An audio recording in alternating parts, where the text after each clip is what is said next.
भिखारी का रूप धार कर अपने ही घर दरवाजे पर गया ताकि बीवी की वफादारी चेक कर सकूं। उसने मुझे धक्का देकर निकालने की कोशिश की, लेकिन तभी मेरी नज़र घर के अंदर ड्राइंग रूम में बैठे एक शख्स पर पड़ी।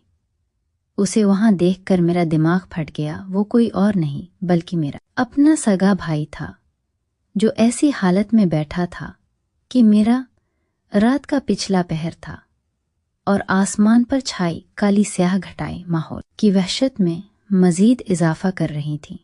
हवा के सर्द झोंके मेरे जिस्म को चीरते हुए गुजर रहे थे, लेकिन मेरे अंदर जलने वाली शक की आग उस सर्दी से कहीं ज्यादा तेज थी, जिसने मुझे इस कदर बेचैन कर रखा था कि मैं 2 साल बाद अपने ही शहर, अपने ही मोहल्ले और अपने ही घर की दहलीज पर एक अजनबी, एक भिखारी के रूप में खड़ा था।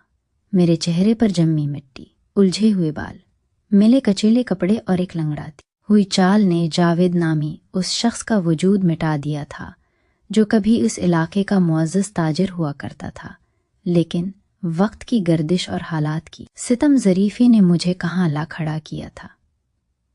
ये एक अलग दास्तान थी, मगर उस वक्त मेरा मकसद सिर्फ एक था, और वो था अपनी बीवी हलीमा की वफादारी को परखना। वो हलीमा जिस पर मैं आंख बंद करके भरोसा करता था, लेकिन गुज़श्ता चंद माह से मुझे मिलने वाली नामालूम इत्तलात, मेरे अपने जहन में पलने वाले वसवसों ने मुझे ये भेस बदलने पर मजबूर कर दिया था। मेरे दिल की धड़कनें इस कदर तेज थीं कि मुझे अपने सीने में हथौड़े बरसते महसूस हो रहे थे। मैंने कांपते हाथों से अपने ही घर के दरवाजे पर दस्तक दी, वो दरवाज़ा जिसे मैंने अपनी मेहनत की कमाई से लगवाया था, आज मेरे लिए एक दीवारे ग्रिया बन चुका था। चंद लम्हों की खामोशी के बाद अंदर से कदमों की आहट सुनाई दी, और फिर वही जानी पहचानी आवाज आई। कौन है? ये हलीमा की आवाज़ थी, जिसमें थकावट और खौफ की मिली जुली कैफियत थी। मैंने अपनी आवाज़ को भारी और लर्जा खेज बनाते हुए कहा, बेटी, अल्लाह के नाम पर कुछ दे दे, मुसाफिर हूँ, भूखा हूँ। दरवाज़ा आहिस्ता से खुला और हलीमा का चेहरा नजर आया। उसकी आंखों के गिर्द गहरे स्याह हल्के थे और चेहरा जर्द पड़ा हुआ था, जैसे वो सदियों की बीमार हो, मगर उसकी खूबसूरती अब भी इस उदासी के पर्दे में छुपी हुई थी। उसने मुझे देखा तो उसकी पेशानी पर बल पड़ गए। उसने बेजारगी से कहा, बाबा, उस वक्त कोई नहीं है घर में, जाओ माफ करो, और दरवाज़ा बंद करने लगी। लेकिन मैंने जानबूझ कर अपना पांव दहलीज पर रख दिया और गिरने की अदाकारी करते हुए आ भरी, ताकि दरवाज़ा खिला रहे और मैं अंदर झांक सकूं। मेरा ये दाव कामयाब रहा और हलीमा घबरा कर पीछे हटी। इसी लम्हे मेरी नज़र घर के अंदरूनी हिस्से यानी लाउंज से होते हुए ड्राइंग रूम के खुले दरवाजे पर पड़ी, और वहां का मंजर देखकर मेरे दिमाग की रगें फटने के करीब हो गईं। मेरी आंखें फटी की फटी रह गईं, क्योंकि वहां ड्राइंग रूम के वसत में रखे बड़े सोफे पर कोई और नहीं बल्कि मेरा अपना छोटा भाई मुबशर बैठा था। वो मुबशर जिसे मैं अपनी औलाद की तरह चाहता था। लेकिन जो चीज़ मुझे अंदर से मार गई वो मुबशर का हलिया, और वहां बिखरी चीज़ें थीं। मुबशर ने एक बहुत ही कीमती 3-पीस सूट पहन रखा था, जो शायद मेरी शादी के सूट से भी महंगा लग रहा था। उसके सामने मेज़ पर कुछ सब्ज रंग कानूनी कागजात यानी स्टाम्प पेपर्स बिखरे पड़े थे, और उसके हाथ में एक महंगा फाउंटेन पेन था, जिसे वो उंगलियों में नचा रहा था। उसका अंदाज किसी फिरौन से कम न था। वो ऐसे इत्मीनान से बैठा था जैसे वो उस घर का बिला शिरकत गैर मालिक हो। हलीमा जो दरवाजे पर खड़ी थी, अचानक पलटकर मुबशर की तरफ देखने लगी, और उसका अंदाज ऐसा था जैसे वो किसी गुनाह में पकड़ी गई हो। मुबशर ने ड्राइंग रूम से ही गरजदार आवाज में कहा, हलीमा, कौन है दरवाजे पर? मैंने कहा था ना कि उस वक्त कोई डिस्टर्ब ना करे, दस्तखत अभी बाकी हैं। मुबश्शिर की ये आवाज़ मेरे लिए किसी क़यामत से कम नहीं थी। वो हलीमा को नाम लेकर पुकार रहा था। वो भाभी का एहतराम जो कभी उसकी आंखों में होता था, अब कहीं नज़र नहीं आ रहा था। हलीमा ने फ़ौरन मुझे धक्का दिया। उसके धक्के में इतनी ताकत थी कि मैं वाकई पीछे की तरफ लड़खड़ा गया। उसकी आंखों में खौफ नहीं बल्कि गुस्सा था। इसने दांत पैसते हुए कहा, दफा हो जाओ यहाँ से। दोबारा इस घर का रुख किया तो टांगे तोड़ दूंगी। और इसके साथ ही उसने दरवाज़ा मेरे मुंह पर दे मारा। दरवाज़ा बंद होने की आवाज़ किसी धमाके की तरह गूंजी। मैं वहीं ज़मीन पर कीचड़ में बैठा रह गया। मेरे जहन में तूफान बरपा था। मुबश्शिर वहाँ क्या कर रहा था? वो स्टाम्प पेपर्स किस चीज़ के थे? और वो दस्तखत? क्या हलीमा और मुबश्शिर ने मुझे मुर्दा समझकर मेरी जायदाद आपस में बांटने का फैसला कर लिया था, या फिर मामला कुछ और था? मेरे दिमाग में हजारों सवाल सांपों की तरह बिल खा रहे थे। मुझे याद आया कि जब मेरा कारोबार डूबा था और मैं कर्जखाहों से छुपता फिर रहा था, तो मैंने जाते वक्त घर के कागजात हलीमा के हवाले किए थे और उसे कहा था कि ये हमारी आखिरी उम्मीद है, उनकी हिफाजत करना। और आज वही कागजात मुबश्शिर के सामने मेज़ पर बिखरे पड़े थे और वो सूट बूट पहने उन पर दस्तखत कर रहा था। क्या मुबश्शिर ने हलीमा को वरगला लिया था? क्या वो दोनों मेरे पीठ पीछे एक हो चुके थे? ये ख्याल आते ही मेरे खून में अबाल आ गया। मुझे अपनी बेबसी पर रोना भी आ रहा था और अपनी हमाकत पर गुस्सा भी। मैं समझता रहा कि मेरा भाई मेरा बाजू है और मेरी बीवी मेरी इज्जत। लेकिन आज वो दोनों बंद दरवाजे के पीछे मेरे घर का सौदा कर रहे थे। मैंने फैसला किया कि मैं इतनी आसानी से हार नहीं मानूंगा। मैं वहीं घर के बाहर गली के कोने में मौजूद एक पुराने नीम के दरख्त की ऊंट में छुप गया। बारिश तेज हो चुकी थी और मेरा भीगता हुआ जिस्म कांप रहा था, लेकिन मेरी नजरें अपने ही घर के दरवाजे पर जमी थीं। तकरीबन आधे घंटे बाद ड्राइंग रूम की बत्ती बुझी और फिर मेन गेट खुला। मुबश्शिर बाहर निकला। उसके हाथ में एक ब्रीफ केस था। उसके चेहरे पर एक फातिहाना मुस्कुराहट थी। हलीमा उसे दरवाजे तक छोड़ने आई। मैंने देखा कि हलीमा कुछ बोल रही थी और उसका अंदाज मिन्नत समाजत वाला लग रहा था, जैसे वो कुछ मांग रही हो। मुबश्शिर ने इसके सर पर हाथ रखा। ये मंजर मेरे लिए ज़हर कातिल था। क्या ये तसल्ली थी या कोई और रिश्ता? मुबश्शिर ने ब्रीफ केस अपनी गाड़ी की पिछली नशिस्त पर रखा। ये गाड़ी भी नई थी। मुझे याद था कि मुबश्शिर के पास तो मोटरसाइकिल में पेट्रोल डलवाने के पैसे नहीं होते थे। आज उसके पास ये चमचमाती गाड़ी कहाँ से आई? यकीनन उसने मेरे कारोबार की तबाही का फ़ायदा उठाया है, या फिर उसने मेरे इन दुश्मनों से हाथ मिला लिया है जिन्होंने मुझे बर्बाद किया था। गाड़ी स्टार्ट हुई और मुबश्शिर तेजी से वहां से निकल गया। हलीमा काफी देर तक दरवाजे पर खड़ी बारिश में भीगती रही। फिर उसने दुपट्टे से अपनी आंखें साफ की और अंदर चली गई। मैं वहीं अंधेरे में खड़ा सोचता रहा। मेरा शक अब यकीन में बदल चुका था कि डाल में कुछ काला नहीं बल्कि पूरी डाल ही काली है। वो स्टैम्प पेपर्स यकीनन घर की मुंतकिली के होंगे। मुबश्शिर ने हलीमा को बेवकूफ़ बनाकर या दबाव में लाकर घर अपने नाम करवा लिया होगा, लेकिन हलीमा तो पढ़ी लिखी औरत थी। वो इतनी बड़ी गलती कैसे कर सकती है?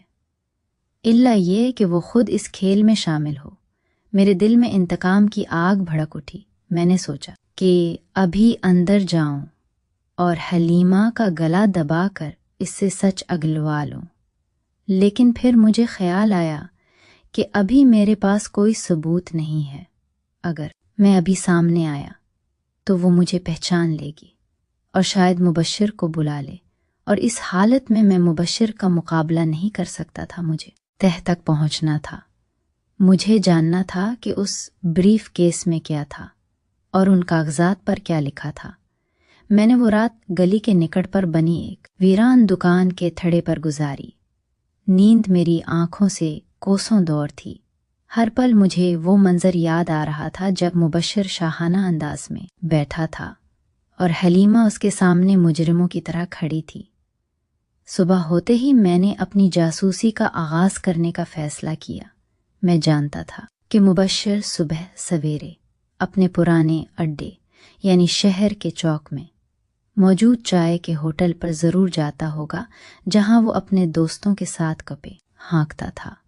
लेकिन अब जबकि उसके पास गाड़ी और सूट था, मुझे शक था कि उसके ठिकाने भी बदल गए होंगे। मैं लंगड़ाता हुआ शहर की तरफ चल पड़ा।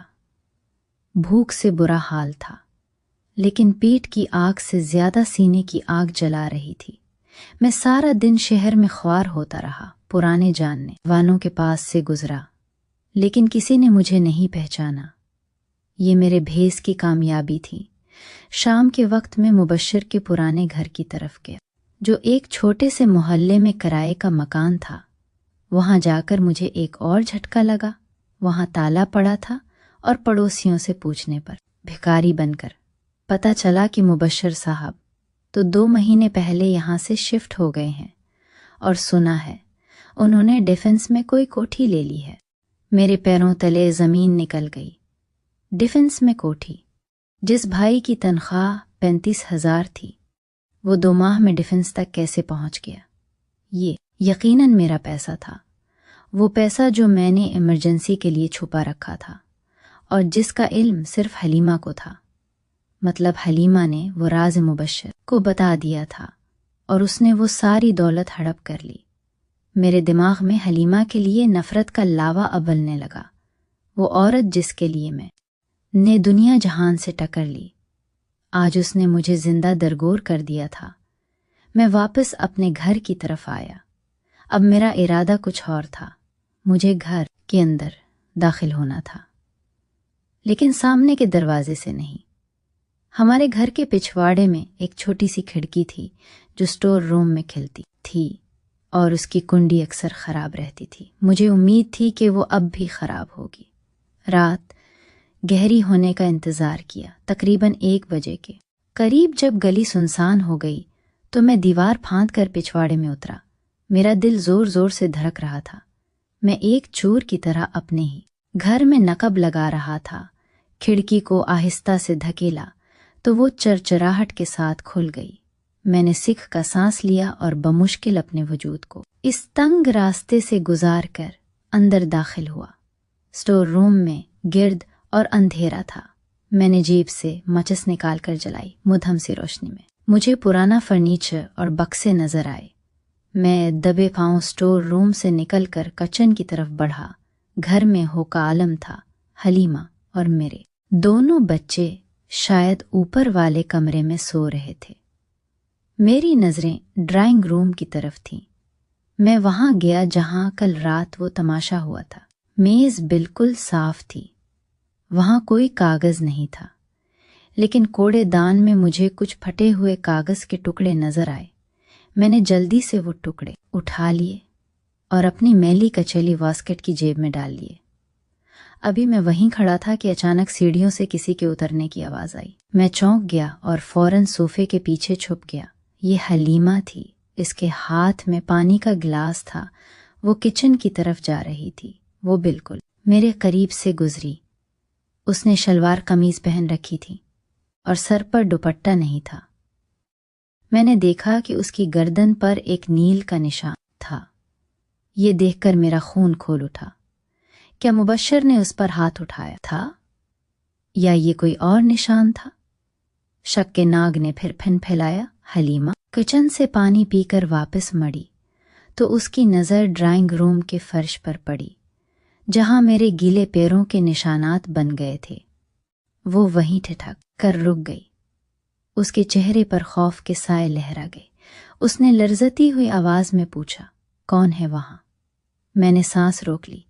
अगर वो चीख पड़ती तो सारा खेल बिगड़ सकता था।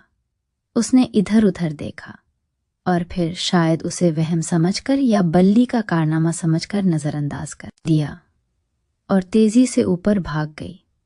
میں نے راحت کی سانس لی، لیکن ساتھ ہی مجھے احساس ہوا کہ اب مجھے زیادہ محتاط رہنا ہوگا۔ میں واپس اسٹور روم کے راستے باہر نکل آیا۔ باہر آ کر اسٹریٹ لائٹ کی روشنی میں نے جیب سے وہ کاغذ کے ٹکڑے نکالے اور انہیں جوڑنے کی کوشش کی۔ وہ اسٹامپ پیپر کے ٹکڑے نہیں تھے، بلکہ کسی رسید کے ٹکڑے تھے۔ زیادہ تر الفاظ مٹ چکے تھے، لیکن ایک لفظ صاف پڑھا جا رہا تھا، زیورات، اور نیچے ایک بھاری رقم لکھی تھی۔ میرا سر چکرا گیا۔ کیا حلیمہ نے اپنے زیورات بیچے تھے یا مبشر نے اس کے زیورات خریدے تھے؟ اگر مبشر اتنا امیر ہو گیا تھا تو حلیمہ زیورات کیوں بیچ رہی تھی؟ کہانی الجھتی جا رہی تھی، لیکن ایک بات طے تھی کہ گھر میں پیسوں کا کوئی بہت بڑا لین دین ہو رہا تھا اور مبشر اس کا مرکزی کردار تھا۔ مجھے اب مبشر کی اس نئی کوٹھی کا سراغ لگانا تھا اور یہ جاننا تھا کہ وہ کس بنیاد پر اتنی عیاشی کر رہا ہے، اور سب سے بڑھ کر یہ کہ وہ کاغذات جن پر وہ دستخط کر رہا تھا وہ کہاں ہیں۔ میرے ذہن میں ایک خوفناک منصوبہ بن رہا تھا۔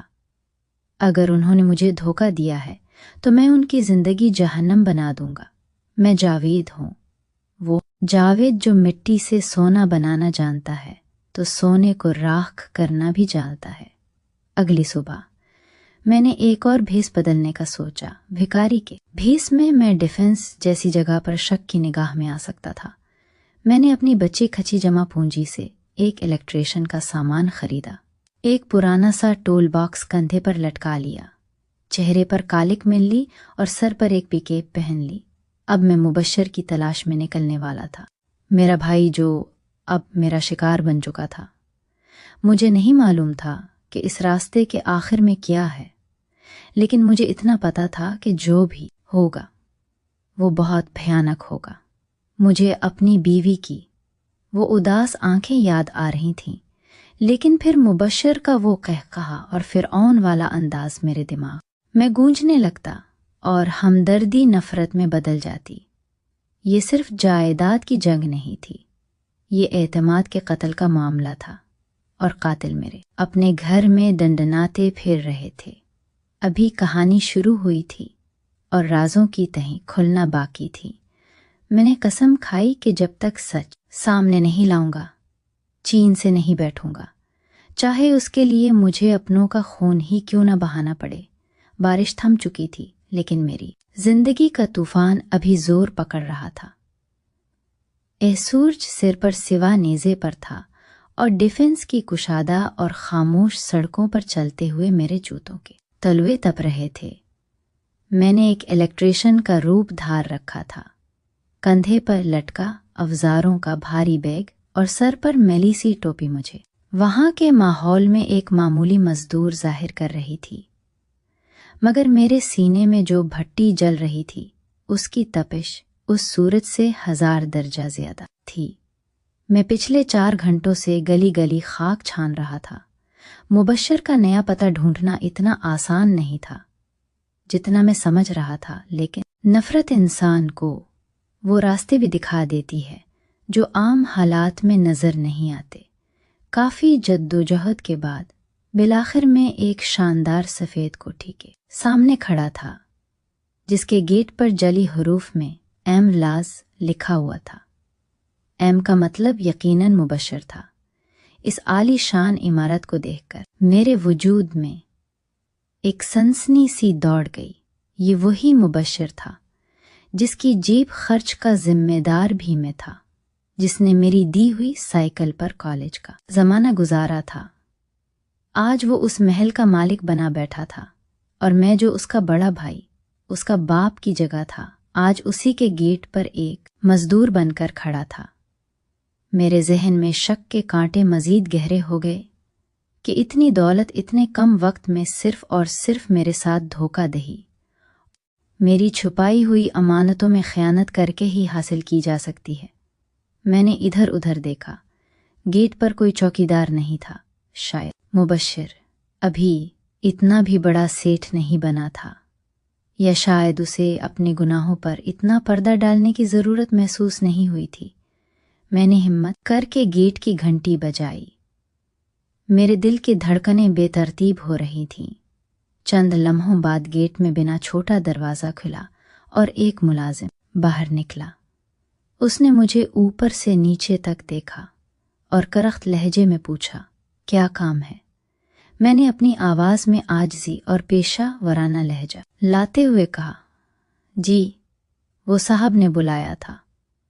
बिजली का कुछ काम है, मेन लाइन में स्पार्किंग हो रही है। मैंने अंधेरे में तीर चलाया था। अगर मुबश्शिर घर पर ना हुआ तो शायद मेरा झूठ पकड़ा जाए, लेकिन किस्मत शायद आज मेरे इम्तिहान में मेरा साथ दे रही थी या मुझे मजीद अजियत देना चाहती थी। मुलाजिम ने कुछ सोचा और फिर कहा, अच्छा अंदर आ जा। साहब तो नहीं है लेकिन बेगम साहबा हैं, तुम चेक कर लो क्या मसला है। ये सुनकर मेरे कान खड़े हो गए। बेगम साहबा? मुबश्शिर की तो शादी नहीं हुई थी, तो ये बेगम साहबा कौन थी? क्या मुबश्शिर ने चोरी छिपे शादी कर ली थी या फिर? मेरे जहन में एक भयानक ख्याल आया, कहीं हलीमा ही तो यहाँ नहीं रह रही। इस ख्याल ने मेरे पैरों से जान निकाल दी। मैं लर्ज़ते कदमों के साथ इस अजीम उश्शान घर के लान में दाखिल हुआ। सरसब्ज घास, महंगे पौधे और पूर्च में खड़ी वही चमचमाती गाड़ी जिसे मैंने कल रात देखा था, सब कुछ चीख चीख कर मेरी बर्बादी की दास्तान सुना रहा था। मुलाजिम मुझे लेकर घर के पिछले हिस्से की तरफ गया, जहां मेन स्विच बोर्ड लगा था। उसने इशारा किया, यहां देख लो, मैं अंदर से होकर आता हूं। जैसे ही वो अंदर गया, मैंने औजारों का बैग नीचे रखा और चीते की सी फिरती के साथ किचन की खिड़की के पास जा पहुंचा, जहां से ड्राइंग रूम और लाउंज का मंजर साफ नजर आता था। मेरा दिल हलक में अटका हुआ था। मैंने शीशे से अंदर झांका तो अंदर का मंजर देखकर मुझे अपनी आंखों पर यकीन नहीं आया। वहां सोफे पर हलीमा बैठी थी, वही हलीमा जो कल रात मुझे गुर्बत का रोना रोकर दरवाजे से धत्कार रही थी, आज उस महल में ऐसे इत्मीनान से बैठी थी जैसे ये उसी का घर। उसके सामने मेज पर मुख्तलिफ किस्म के फ्रूट्स और जूसेस रखे थे, लेकिन जो चीज मुझे सबसे ज्यादा तकलीफ दे रही थी वो उसका लिबास था। उसने वो कपड़े पहन रखे थे जो मैंने उसे अपनी पहली सालगिरह पर गिफ्ट किए थे, और उसने ये कहकर संभाल रखे थे कि मैं ये किसी खास मौके पर पहनूंगी। आज वो खास मौका क्या था? मुबश्शिर के घर में उसकी मौजूदगी। कुछ ही देर में अंदरूनी कमरे से मुबश्शिर बाहर निकला। उसने ट्राउजर और शर्ट पहन रखी थी और वो बहुत फ्रेश लग रहा था। उसके हाथ में एक फाइल थी। वो हलीमा के पास आकर बैठ गया। हलीमा ने उसे देखकर मुस्कुराने की कोशिश की, मगर उसकी मुस्कुराहट में एक अजीब सी घबराहट थी। मुबश्शिर ने वो फाइल मेज पर रखी और कुछ कागजात निकालकर हलीमा के सामने रख दिए। मैं खिड़की के शीशे से कान लगाए उनकी आवाज सुनने की कोशिश करने लगा। शीशा मोटा था मगर उनकी आवाजें मुदहम सी सुनाई दे रही थी। मुबश्शिर कह रहा था, भाभी आप फिक्र ना करें, सब इंतजाम हो गया है, बस इन कागजात पर साइन कर दें, फिर ये घर हमेशा के लिए हमारा हो जाएगा। हलीमा ने कांपते हाथों से पेन पकड़ा और पूछा, मुबश्शिर क्या हमें वाकई ये करना चाहिए? अगर जावेद को पता चल गया तो? मुबश्शिर ने उसकी बात काटते हुए कदरे सख्ती से कहा, जावेद भाई अब वापस नहीं आएंगे भाभी, हमें हकीकत को तस्लीम कर लेना चाहिए, और वैसे भी ये सौदा बहुत मुनाफे बख्श है, हम कब तक इस पुराने खंडहर में सड़ते रहेंगे? मैंने वकील से बात कर ली है, वो पुराना मकान बकते ही आपके नाम पर नया फ्लैट हो जाएगा और बाकी पैसे मेरे कारोबार में लग जाएंगे, आप मुझ पर भरोसा रखें। ये अल्फाज मेरे कानों में पिघले हुए शीशे की तरह उतरे। मुबश्शिर मुझे मुर्दा करार देकर मेरी जायदाद बेचने की बात कर रहा था, और हलीमा मेरी शरीक हयात उसके उस गुनाह में बराबर की शरीक थी। मुझे लगा जैसे किसी ने मेरा सीना चाक करके दिल बाहर निकाल लिया हो। वो मेरा पुराना मकान बेचना चाहते थे, वो मकान जो मेरे बाप की निशानी था और मुबश्शिर उसे खंडहर कह रहा था। मेरी आंखों में खून उतर आया। मैंने वहीं खड़े खड़े फैसला कर लिया कि अब मैं मज़ीद तमाशा नहीं देखूंगा, मैं अब एक्शन लूंगा। लेकिन अभी नहीं। अभी मुलाजिम घर में घूम रहा था और मैं अकेला उन दोनों का मुकाबला नहीं कर सकता था। मुझे सबूत चाहिए थे, ऐसे सबूत जो अदालत में या ख़ानदान के सामने उनका असल चेहरा बेनकाब कर सकें। मैं वापस स्विच बोर्ड की तरफ आया और कुछ तारों को छेड़कर बिजली गुल कर दी ताकि मुझे वहां रुकने का जवाब मिल सके। मुलाजिम भागता हुआ आया। अरे ये क्या हुआ, लाइट क्यों चली गई? मैंने मासूमियत से कहा, भाई मेन ब्रेकर में फॉल्ट है, ठीक करने में टाइम लगेगा, मुझे कुछ सामान बाजार से लाना पड़ेगा। उसने मुबश्शिर से पूछकर मुझे जाने की इजाज़त दे दी। मैं वहां से निकला लेकिन गया नहीं। मैं कोठी के बाहर मौजूद एक घनी झाड़ी के पीछे छुपकर बैठ गया। मेरा मंसूबा था कि रात के अंधेरे में दोबारा अंदर जाऊंगा और वो फाइल हासिल करूंगा जिस पर हलीमा दस्तखत कर रही थी। दिन ढलने लगा और शाम के साए गहरे होने लगे। इस दौरान मैंने देखा कि एक और गाड़ी वहां आई जिसमें से एक सोटेड बोटेड आदमी निकला। इसके हाथ में ब्रीफ केस था। यकीनन ये वही वकील था जिसका मुबश्शिर जिक्र कर रहा था। वो अंदर गया और तकरीबन 1 घंटे बाद बाहर निकला। उसके चेहरे पर इत्मीनान था। जब वो गाड़ी में बैठने लगा तो मुबश्शिर उसे छोड़ने बाहर आया। मैंने मुबश्शिर को कहते सुना, वकील साहब, काम पक्का होना चाहिए, कोई कानूनी अड़चन न निकले, भाई के नाम का कोई भी कागज बाकी नहीं रहना चाहिए। वकील ने हंसकर कहा, आप फिक्र न करें मुबश्शिर साहब, जावेद नाम का चैप्टर अब हमेशा के लिए बंद समझें। ये सुनकर मेरा ज़ब्त जवाब दे गया। मैं वहीं झाड़ियों में बैठा अपने हाथों से मिट्टी खोद रहा था। मेरा बस नहीं चल रहा था कि मैं चीख चीख कर दुनिया को बताऊं कि मैं जिंदा हूं, मैं जावेद हूं और मैं वापस आ गया। लेकिन मैं जानता था कि जज्बाती फैसला मुझे मरवाएगा। रात के 10 बजे जब गली में सन्नाटा छा गया तो मैंने दोबारा दीवार फांदने का फैसला किया। इस बार मैं अकबी दीवार से चढ़ा जो कचन की तरफ खिलती थी। मैं जानता था कि हलीमा अब तक अपने घर जा चुकी होगी, क्योंकि वो रात को वहां नहीं रुक सकती थी, वरना मोहल्ले में बातें बन जाती। लेकिन मुबश्शिर वहीं था। मैं दबे पांव लान में उतरा। घर की बत्तियां जल रही थीं। मैं खिड़की के रास्ते कचन में दाखिल हुआ जो खुशकिस्मती से खिला रह गया था। शायद मुलाजिम की गफलत थी। मैंने जूतों को हाथ में उठा लिया ताकि आहट न हो। मैं साए की तरह दीवारों के साथ लगकर लाउंज की तरफ बढ़ा। मुबश्शिर ड्राइंग रूम में सोफे पर लेटा फोन पर बात कर रहा था। मैं सोफे के पीछे छुप गया और सांस रोके उसकी बातें सुनने लगा। वो कह रहा था, हाँ जान, बस थोड़ा सा इंतज़ार, और एक बार वो पुराना घर बिक जाए, पैसे हाथ में आ जाएं, फिर हम पेरिस निकल जाएंगे। यहाँ की सारी बकवास ख़त्म।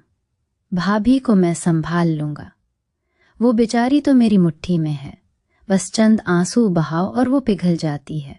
ये अल्फाज सुनकर मुझे अपनी समात पर यकीन नहीं आया।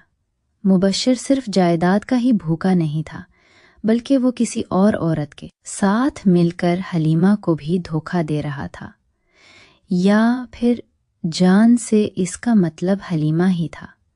मैं उलझन का शिकार हो गया। अगर वो हलीमा को साथ ले जाने की बात कर रहा था तो भाभी का लफ्ज़ क्यों इस्तेमाल किया?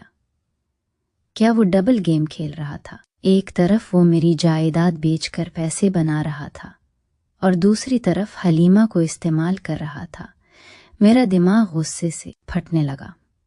मैंने जेब से वो पेचकस निकाल लिया जो मैं इलेक्ट्रिशियन बेग से लाया था। उसकी नोक बहुत तेज थी। शैतान ने मेरे कान में सरगोशी की कि यही मौका है, उठो और उसका किस्सा तमाम कर दो। ये सांप है जो तुम्हारी आस्तीन में पिला और अब तुम्हें ही डिस रहा है। मैं उठने ही वाला था कि अचानक डोर बेल बजी। मुबश्शिर हड़बड़ा कर उठ बैठा।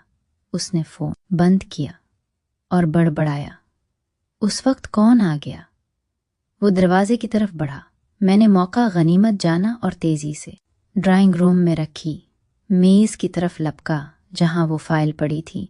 मैंने जल्दी से फाइल खोली। अंदर जो कागजात थे वो वाकई मकान की फरोख्त के मुआहदे थे। खरीदार का नाम खाली था, लेकिन बेचने वाले की जगह हलीमा के दस्तखत थे और गवाह के तौर पर मुबश्शिर के। और सबसे नीचे एक अजीब सी शक्ल लिखी थी, जावेद अहमद की गुमशुदगी और मुमकिना मौत की सूरत में तमाम तर मलकियती हकूक उनकी अहलिया और भाई को मुंतकिल किए जाते हैं। ये मेरी मौत का परवाना था जिस पर मेरे अपनों ने मोहर लगाई थी। मैंने वो कागजात निकाल कर अपनी कमीज के अंदर छुपा लिए और फाइल वैसे ही बंद कर दी। अब भी मैं वहीं खड़ा था कि मुबश्शिर वापस आया। उसके साथ हलीमा थी। वो इतनी रात गए वापस क्यों आई थी? हलीमा बहुत घबराई हुई लग रही थी। उसने आते ही कहा, मुबश्शिर, मुझे डर लग रहा है। मुझे लगा मैंने अभी गली में जावेद को देखा है। मुबश्शिर ने कहकहा लगाया, भाभी, आपको वहम हुआ है। जावेद भाई अब कभी वापस नहीं आएंगे। आपको पता है ना हमने क्या तय किया था। इनका वापस आना हमारे मंसूबे को तबाह कर सकता है। हलीमा रो पड़ी, लेकिन मुबश्शिर, ये गलत है। मेरा दिल नहीं मान रहा। हम उनके साथ धोखा कर रहे हैं। मुबश्शिर का लहजा अचानक बदल गया। उसने हलीमा के बाजू को सख्ती से पकड़ लिया और उसकी आंखों में आंखें डालकर कहा, देखो हलीमा, अब पीछे हटने का कोई रास्ता नहीं है। तुमने साइन कर दिए हैं। अब तुम भी इतनी ही कसूरवार हो जितनी मैं। अगर पुलिस आई तो हम दोनों अंदर जाएंगे, इसलिए बेहतर है कि चुपचाप वो करो जो मैं कह रहा हूं। कल सुबह रजिस्ट्रार के दफ्तर जाना है, तैयार रहना। हलीमा सिसकियां लेने लगी। मुबश्शिर ने उसे धक्का दिया और वो सूफे पर गिर गई। मैं पर्दे के पीछे छुपा ये सब देख रहा था। मेरा वजूद कांप रहा था। मेरा दिल चाह रहा था कि मुबश्शिर के टुकड़े कर दूं, लेकिन मैंने खुद पर काबू रखा, क्योंकि मुझे अब सिर्फ कत्ल नहीं करना था बल्कि उन्हें बेनकाब भी करना था। मुझे ये जानना था कि वो पैसे कहाँ हैं जो मुबश्शिर ने अब तक हड़प किए हैं। हलीमा वहां से रोती हुई चली गई। मुबश्शिर ने इत्मीनान से सिगार सुलगाया और धुआं फिजा में बिखेरने लगा। इसके चेहरे पर एक शैतानी सुकून था। मैं वहां से निकलने के लिए मौके की तलाश में था, लेकिन मुबश्शिर वहीं बैठ गया और टीवी ऑन कर लिया। मैं फंस चुका था। तकरीबन 2 घंटे तक मैं एक मुजस्मे की तरह वहां खड़ा रहा। मेरे पैर सुन्न हो गए थे। आखिरकार मुबश्शिर उठा और अपने कमरे की तरफ चला गया। मैंने सिख का सांस लिया और खिड़की के रास्ते बाहर निकलने लगा, लेकिन निकलते वक्त मेरा पांव एक गुलदान से टकरा गया। खड़ाक की आवाज रात की खामोशी में गूंज उठी। मुबश्शिर की आवाज आई, कौन है? इसके कदमों की चाप तेजी से मेरी तरफ आई। मैंने छलांग लगाई और दीवार की तरफ भागा। मुबश्शिर ने खिड़की से झांका और चलाकर गार्ड्स को आवाज दी। शायद रात को गार्ड आ गया था। पकड़ो उसे। चोर, चोर। मैंने जिंदगी की दौड़ लगाई। पीछे कुत्ते भौंकने की आवाजें और गार्ड की सीटी सुनाई दे रही थी। मैं दीवार फांद कर दूसरी तरफ गिरा। मेरे घुटने छुल गए और कमीज फट गई, लेकिन मैं रुका नहीं। मैं अंधेरी गलियों में भागता रहा, यहां तक कि मेरे फेफड़े फटने के करीब हो गए। जब मुझे यकीन हो गया कि कोई पीछा नहीं कर रहा, तो मैं एक वीरान पार्क के बंच पर गिर गया। मेरी सांसें ढूंकनी की तरह चल रही थीं। मैंने कमीज के अंदर हाथ डालकर वो कागजात निकाले। वो पसीने से भीग चुके थे, मगर महफूज थे। स्ट्रीट लाइट की मुधम रोशनी में मैं उन्हें दोबारा पढ़ा। इन कागजात ने साबित कर दिया था कि मेरा भाई और मेरी बीवी मेरे खिलाफ एक हो चुके हैं।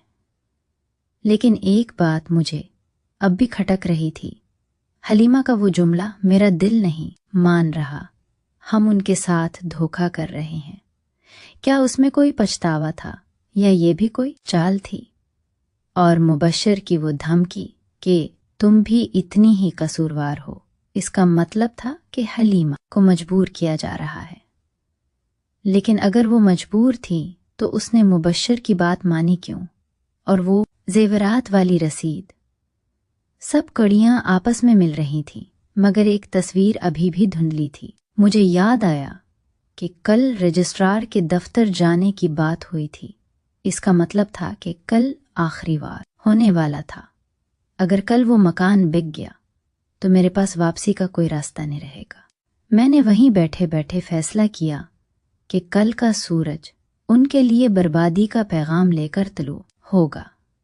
मैं रजिस्ट्रार के दफ्तर जाऊंगा, लेकिन भिखारी या इलेक्ट्रिशियन बनकर नहीं, बल्कि जावेद बनकर मैं सबके सामने उनका पर्दा चाक करूंगा। लेकिन इससे पहले मुझे एक और काम करना था। मुझे अपने पुराने मुंशी से मिलना था, जो मेरे कारोबार का राजदार था। मुझे शक था कि मुबश्शिर ने इसे भी अपने साथ मिला लिया होगा, लेकिन अगर वो अभी भी वफादार हुआ तो वो मुझे बता सकता है कि मुबश्शिर के पास इतना पैसा कहाँ से आया। मैंने रात वहीं पार्क में गुजारी। मच्छरों और सर्दी ने मुझे सोने नहीं दिया। मेरा दिमाग साजिशों के ताने बाने बनता रहा। सुबह होते ही मैं मुंशी के घर की तरफ रवाना हुआ, लेकिन वहां पहुंचकर मुझे एक और धिचका लगा। मुंशी के घर पर ताला था और पड़ोसी ने बताया कि मुंशी जी का तो पिछले हफ्ते इंतकाल हो गया है, हार्ट अटैक से। ये खबर मेरे लिए किसी बम धमाके से कम नहीं थी। मेरा वाहिद गवाह, मेरा वाहिद सहारा भी दुनिया से चला गया था। क्या ये कुदरती मौत थी या मुबश्शिर ने उसे भी रास्ते से हटा दिया? मेरा शक अब जुनून की हदों को छू रहा था। अब मैं अकेला था, बिल्कुल तन्हा, और मेरे मुकाबले में मेरा अपना खून और मेरी शरीक हयात खड़े थे। मैंने जेब में हाथ डाला। मेरा हाथ उस तेज धार पेच के से टकराया। शायद अब यही मेरा वाहिद साथी था। मैंने कसम खाई कि आज शाम तक फैसला हो जाएगा, या तो वो रहेंगे या मैं। और इस फैसले की अदालत रजिस्ट्रार का दफ्तर नहीं, बल्कि मेरा अपना घर होगा, जहां इस खूनी खेल की शुरुआत हुई थी। मेरे अंदर का जावेद मर रहा था और एक इंतकाम लेने वाला दरिंदा जन्म ले रहा था, जो हर रिश्ते को पांव तले रोंदने के लिए तैयार था। अभी राज का खुलना बाकी था, अभी वो तूफान आना बाकी था जो सब कुछ बहा ले जाएगा। मैं उठा और अपनी मंजिल की तरफ चल पड़ा। मेरी आंखों में वहशत थी और दिल में कब्रिस्तान जैसी वीरानी इल्लिशाम के साए गहरे हो चुके थे। और मैं अपने ही घर के ड्राइंग रूम में अंधेरे का फायदा उठाते हुए पर्दे के पीछे छिपा हुआ था। मेरे हाथ में वो तेज धार पेच था और आंखों में खून उतर आया था।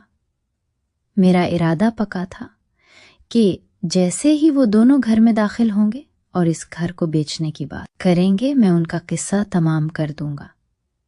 मैंने सोच लिया था कि अब मुझे न अपनी जान की परवाह है न कानून की। मुझे सिर्फ अपना हक चाहिए था। और इन गद्दारों की लाशें तकरीबन 1 घंटे के हब्स ज़दा इंतज़ार के बाद बाहर गेट पर गाड़ी रुकने की आवाज़ आई। वही गाड़ी थी जिसमें मुबश्शिर घूमता था। मेरे कान खड़े हो गए और मैंने पेच किस को मजबूती से पकड़ लिया। मेन दरवाज़ा खिला और वो दोनों अंदर दाखिल हुए। मुबश्शिर ने लाइट ऑन की। अचानक रोशनी होने से मेरी आंखें चंधिया गईं, लेकिन मैं अपनी जगह से हिला नहीं। वो दोनों सोफे पर आकर बैठ गए। हलीमा का चेहरा जर्द था और वो मुसलसल रो रही थी, जबकि मुबश्शिर के चेहरे पर थकावट थी। मुबश्शिर ने टाई ढीली की और पानी का गिलास उठाया। हलीमा ने हचकियों के दरमियान कहा, मुबश्शिर, खुदा के लिए अब बस कर दो, मेरा दिल फट जाएगा। हम जावेद के साथ ये नहीं कर सकते। वो मर चुके हैं या जिंदा हैं हमें नहीं मालूम, लेकिन उनकी रूह हमें कभी माफ नहीं करेगी। मुबश्शिर ने पानी का गिलास मेज पर पटका और गुस्से से बोला, भाभी, आपको कितनी बार समझाऊं कि जज्बात से फैसले नहीं होते। आज वो घर बिक चुका है, कागजात तैयार हैं। अब ये घर हमारा नहीं रहा, ہمیں کل تک یہ جگہ خالی کرنی ہوگی۔ یہ سنتے ہی میرا دماغ پھٹ گیا، میرا گھر بک چکا ہے، انہوں نے سودا کر دیا۔ اب میرے صبر کا پیمانہ لبریز ہو چکا تھا۔ میں چیختا ہوا پردے کے پیچھے سے نکلا۔ غداروں، تم نے میری پیٹھ میں خنجر گھونپ دیا۔ میری اچانک نموداری نے ان دونوں کو پتھر کا کر دیا۔ حلیمہ کے منہ سے چیخ نکل گئی اور مبشر ہکا بکا رہ گیا۔ میں بھکاری کے بھیس میں تھا، لیکن میرا لہجہ اور آواز جاوید والی تھی۔ میں نے چہرے سے نقلی داڑھی نوچ کر پھینکی اور ٹوپی اتار دی۔ پہچانو مجھے، میں جاوید ہوں، تمہارا شوہر، تمہارا بھائی، جسے تم مردہ سمجھ کر اس کی جائیداد بیچ رہے ہو۔ میں نے پیچ کس مبشر کی گردن کی طرف تانا۔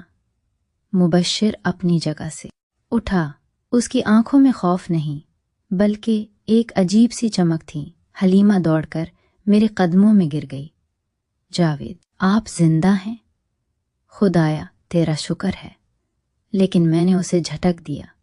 دور رہو مجھ سے مکار عورت، تم نے اس کے ساتھ مل کر میرے خلاف سازش کی۔ میں نے سب دیکھ لیا ہے، میں نے وہ کاغذات دیکھ لیے ہیں، تم دونوں جیل جاؤ گے۔ مبشر نے ہاتھ اٹھا کر مجھے رکنے کا اشارہ کیا اور کہا، بھائی رک جائیں، آپ غلط سمجھ رہے ہیں، پہلے میری بات سن لیں، پھر جو سزا دینی ہو دے دیجیے گا۔ میں نے دھاڑ کر کہا، کیا سنو؟ یہ کہ تم نے ڈیفنس میں کوٹھی لے لی ہے، یہ کہ تم نے میرا گھر بیچ دیا ہے۔ بولو کہاں ہیں میرے پیسے؟ مبشر نے ایک گہری سانس لی اور ڈرائنگ روم کے کونے میں رکھی ایک دراز سے ایک پرانی فائل نکالی۔ اس نے وہ فائل میرے سامنے میز پر رکھی اور کہا، بھائی مارنا ہے تو مار دیجیے گا، لیکن پہلے یہ فائل دیکھ لیں۔ میں نے نفرت سے وہ فائل اٹھائی۔ یہ بنک کے نوٹسز تھے۔ میں نے پہلا صفحہ پلٹا تو میرے پیروں تلے زمین نکل گئی۔ یہ نیلامی کا نوٹس تھا جو 6 ماہ پرانا تھا۔ اس پر لکھا تھا کہ مسٹر جاوید کا کاروبار تباہ ہو چکا ہے اور ان پر بینک کا 5 کروڑ کا قرض ہے۔ عدم ادائیگی کی صورت میں ان کا رہائشی مکان غرق کر لیا جائے گا۔ میرے ہاتھ کانپنے لگے، میری یادداشت پر پڑے پردے ہٹنے لگے۔ مجھے یاد آیا، میں جب یہاں سے بھاگا تھا تو میں مقروض تھا، لیکن مجھے اندازہ نہیں تھا کہ قرض اتنا بڑھ چکا ہے کہ گھر تک بات آ گئی تھی۔ مبشر نے دھیمی آواز میں کہا، بھائی جب آپ لاپتہ ہوئے تو بینک والے گھر پر قبضہ کرنے آ گئے تھے۔ وہ بھابھی اور بچوں کو سڑک پر پھینک رہے تھے۔ میرے پاس کچھ نہیں تھا، آپ جانتے ہیں میری تنخواہ کتنی تھی، لیکن میں یہ برداشت نہیں کر سکتا تھا کہ میرے بڑے بھائی کی عزت نیلام ہو۔ میں نے حیرت سے اس کی طرف دیکھا تو پھر وہ ڈیفنس کی کوٹھی، وہ گاڑی، وہ شان و شوکت۔ مبشر کی آنکھوں میں آنسو آ گئے۔ اس نے اپنی قمیض کے بٹن کھولے اور پیٹ سے قمیض اوپر کی۔ وہاں بائیں جانب آپریشن کا ایک تازہ اور گہرا زخم تھا۔ حلیمہ نے منہ پھیر لیا اور رونے لگی۔ مبشر نے مسکراتے ہوئے کہا، بھائی وہ کوٹھی میری نہیں تھی، وہ اس سیٹ کی تھی جس سے میں نے سودا کیا تھا۔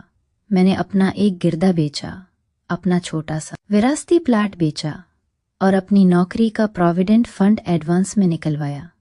اور وہ گاڑی بھی اسی سیٹ کی تھی جسے میں ڈرائیور بن کر چلا رہا تھا تاکہ وہ مجھے قرض کی قسطوں میں تھوڑی رعایت دے دے۔ میرا پیچ کس ہاتھ سے چھوڑ کر زمین پر گر گیا۔ مجھے لگا جیسے کسی نے مجھے 1000 فٹ کی بلندی سے نیچے پھینک دیا ہو۔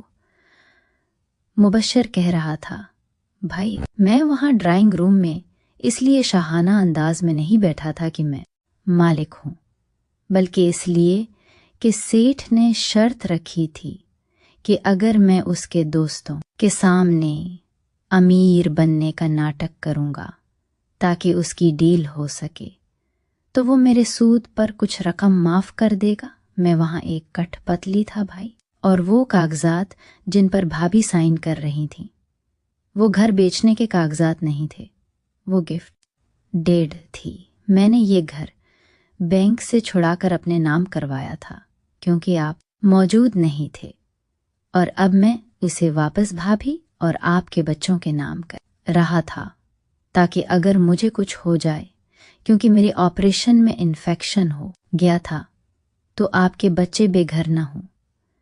حلیمہ نے روتے ہوئے کہا، جاوید، مبشر نے اپنی زندگی داؤ پر لگا دی آپ کی عزت بچانے کے لیے، اور آپ نے۔ میرے گلے میں کانٹے چبھنے لگے۔ میں وہ جاوید جو اپنی انا کے گھمنڈ میں اندھا ہو چکا تھا، ابھی اپنے ہی محسن، اپنے ہی خون کو قتل کرنے والا تھا، وہ جسے میں فرعون سمجھ رہا تھا، وہ دراصل ایک مسیحا تھا جو اپنا گوشت بیچ کر میری چھت بچا رہا تھا۔ میں گھٹنوں کے بل گر گیا، میری آنکھوں سے آنسوؤں کا سیلاب جاری ہو گیا۔ میں نے آگے بڑھ کر مبشر کے قدم پکڑ لیے۔ مجھے معاف کر دے مبشر، میں اندھا ہو گیا تھا، مجھے معاف کر دے۔ مبشر نے بھی روتے ہوئے مجھے اٹھایا اور سینے سے لگا لیا۔ اس کا جسم بخار سے ٹپ رہا تھا، شاید انفیکشن کی وجہ سے، لیکن اس کی گرفت میں وہی پرانی مضبوطی تھی۔ باہر بارش دوبارہ شروع ہو چکی تھی، لیکن اب یہ بارش میرے اندر کی میل دھو رہی تھی۔ میں نے حلیمہ کی طرف دیکھا، اس کی آنکھوں میں شکایت تھی مگر محبت بھی تھی۔ اس رات ہم تینوں دیر تک روتے رہے۔ مجھے اپنی چھوٹی سی دنیا واپس مل گئی تھی، مگر اس کی جو قیمت میرے بھائی نے چکائی تھی وہ میں ساری زندگی نہیں چکا سکتا تھا۔ شک کی دیمک ختم ہو چکی تھی اور اس کی جگہ یقین اور قربانی کے نور نے لے لی تھی۔ سچ واقعی وہ نہیں تھا جو آنکھیں دیکھ رہی تھی، سچ وہ تھا جو دل کی گہرائیوں میں چھپا تھا اور جسے صرف قربانی کا لہو ہی ظاہر کر سکتا تھا۔